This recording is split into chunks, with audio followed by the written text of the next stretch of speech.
because the last one I tried to do this, I was unlisted. So, you know, dog trainer, not technology person. But hopefully this is showing up somewhere. I wanted to talk a little bit today about intelligent disobedience because there was some discussion of it over on Instagram on the short that I made showing, or the reel that I made, showing my dad using a guide dog, canine guide dog, and a robot guide. So I want to talk a little bit about that, but I thought you might we'll hang out for a second and see if people join. Yeah, you being such a good boy. Yeah. Yeah, so we're going to be talking a little bit about intelligent disobedience today. Oh, good. And an email just went out that I'm actually going live. So there we go. That is much better than when I talked to myself for several minutes earlier because I didn't know that it was unlisted, which is like so unhelpful. But yeah, we're just hanging, doing some video editing here. Hi, everyone. Yeah, just waiting for a few people to come on, and then I'll start yapping some more. But yeah, I have a meeting coming up soon, but I wanted to talk about this since it was kind of an interesting thing that came up over on Instagram with the reel that I just put out. Oh, good boy. All right, yeah, let's get started. People can always watch the replay on this. Just seeing what Big Boy's doing. He's restless today. We had a really nice hike this morning, but then he threw up his breakfast, so now he is hungry and has been quite annoyed, but I'm not going to feed him because he just threw it up, so I want to make sure there's not something going on there. Anyway, hello from Wisconsin. Solid. Okay, so let's talk about intelligent disobedience. So this came up over on Instagram because we were talking about robot guide dog versus regular canine guide dog. So definitely check out that short. It's here on YouTube as well if you want to check that out, buddy. But one of the things people were coming... Now, there's a lot of pros and cons to both having a dog and a robot, right? There's pros and cons to both. Some of those being a dog, provides a lot of emotional support. It, provides routine, requires you to go out and about, like that kind of thing. And then one of the points that a lot of people were bringing up was intelligent disobedience. Now, I do have a full video on intelligent disobedience that if you look on my channel under what is intelligent disobedience, it'll come up.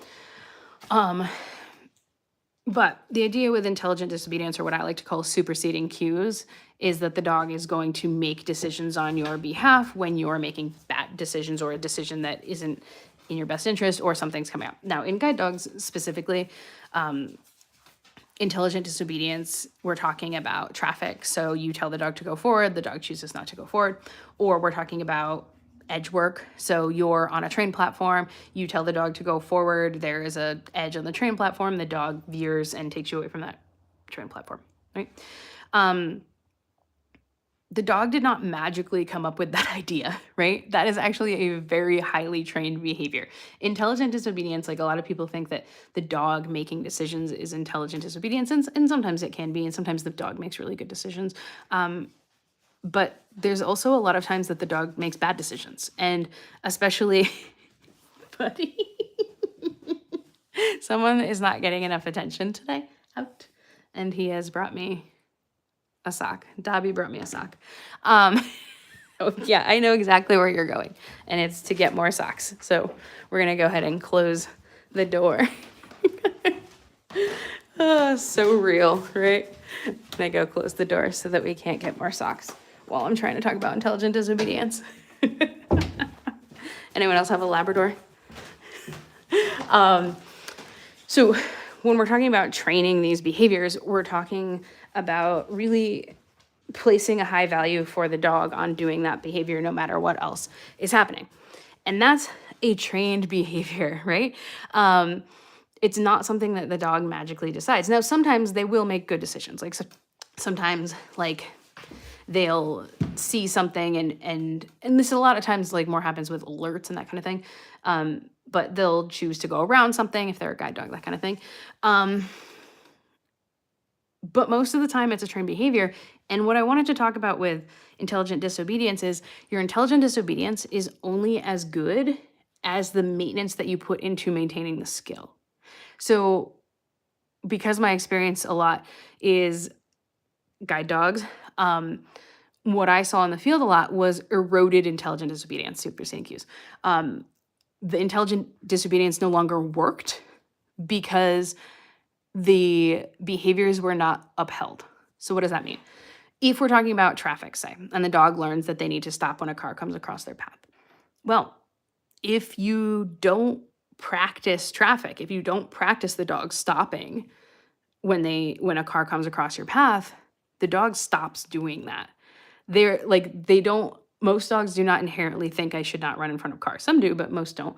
And so if you don't have the ability to maintain that behavior goes away. And it naturally erodes in the field because the cars are constantly coming at your dog, and we're constantly asking the dog to work in front of stopped cars, work in front of cars that are going, by them.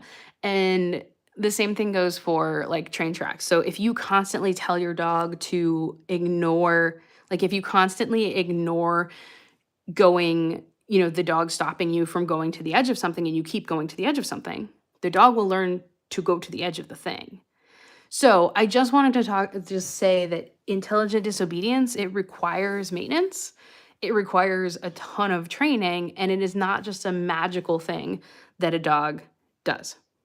So that's kind of what I wanted to talk about. I'm really curious about on the guide dog robot specifically, how the traffic stuff turns out because of that, because there's so much technology in traffic avoidance in our cars regarding letting you know when something's coming by, stopping, like the car not allowing you to hit something, all of that. So I'm really curious, and that will likely at some point be more accurate than a dog in that regard for that specific thing. Now, I'm not saying that the overall experience of using a guide dog is going to be better, or using a guide robot is going to be better than using a dog. I have no idea. And for different people, it's going to be different things. Like there's a ton of advantages. Like a really simple one, we were thinking, next summer I'm going to be down in Arizona, and there is pavement, even with boots on, that it's too hot to walk a dog on because the heat transfers even if your dog is wearing boots. Well, a robot doesn't care how hot the pavement is, right? And for people who aren't necessarily able to care for a dog because it takes too many spoons, you've got a limited amount of spoons available. A lot of them go to taking care of a dog on a bad day, right? So there are some advantages for some people, and I can also see a use case for a robot guide dog as similar to how one might use a cane, who is primarily a guide dog user, who their dog is injured, steps on a piece of glass, whatever, and now that dog's out of commission for a few weeks. Well, I can pick up my robot guide dog. I think there's also an interesting case about the use of technology in conjunction with dogs. So, I was talking to my dad about this because his guide dog's now 9 years old. She's older. I can see a case for using a robot guide dog along with a smaller service dog that's more easy to travel with, because it's not that fun to get on a plane with a 70-pound guide dog. It's doable, but it's not that fun. And so you can see a case for, I'm going to get a smaller dog that can maybe retrieve things that I've dropped or find things for me, that kind of thing, and then use the guide dog for navigation, because most guide dog users, or not most, some guide dog users are using the technology that's available to augment what the guide dog is able to do. So using their meta glasses to be able to have Be My Eyes or other apps tell them what's in front of them, or describe what's in front of them, tell them, navigate through them, tell them what street's going, in front of them, all those things in conjunction with that guide dog. So there's a lot of interesting use cases for disability and technology as things progress. All right, I'm going to check out the chat now. Oh, someone had a really nice cardiac alert while they were telling the dog to say hi. That's awesome, Abilene. Really cool. Yeah, and so those are like cases where the dog makes a good decision, but we can't rely on them making that good decision every time. It's something that we have to train. Um,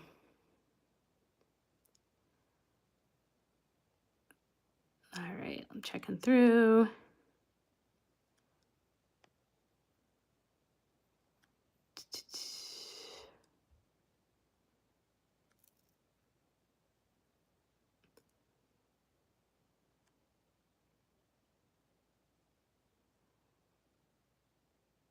Yeah, so some people I'm like totally clear on what's happening here. But yeah, reactive dogs, that would not dogs that are reactive, the first thing if you are thinking about trying to use a reactive dog as a service dog, the first thing that we want to do is address the reactivity before we consider doing service dog work. Because we don't want reactive dogs in stores because that's not safe for people, and you can be removed for that because if you have a reactive dog and you can't get it under control, not service dog material. On top of the fact, for the dog's sake, that dogs that are reactive, generally reactivity, the baseline for a lot of reactivity is fear, and so a dog that's uncomfortable in a situation also shouldn't be forced to be out in public, being responsible for you. So um, yeah. um, Yeah, and this person saying their dog is too old to be able to, and that's like that's a serious factor. People ask like, what age is too old to train a dog? With the amount of training that goes into training a service dog, um, with a minimum, if you have an adult dog, you're starting. The fastest one I think I've done is in 6 months, but that dog started off really nice before we even worked on it. It was 2 years old. Most of the time, it takes a good year plus to fully train service dogs. So with the investment, the financial, emotional investment, I don't, when I was training privately, I didn't start dogs after 3 or 4 years old. It just wasn't worth it for most people, just because the useful working life of the dog is so short at that point. Yeah. Um, doo-doo-doo. Super. All right.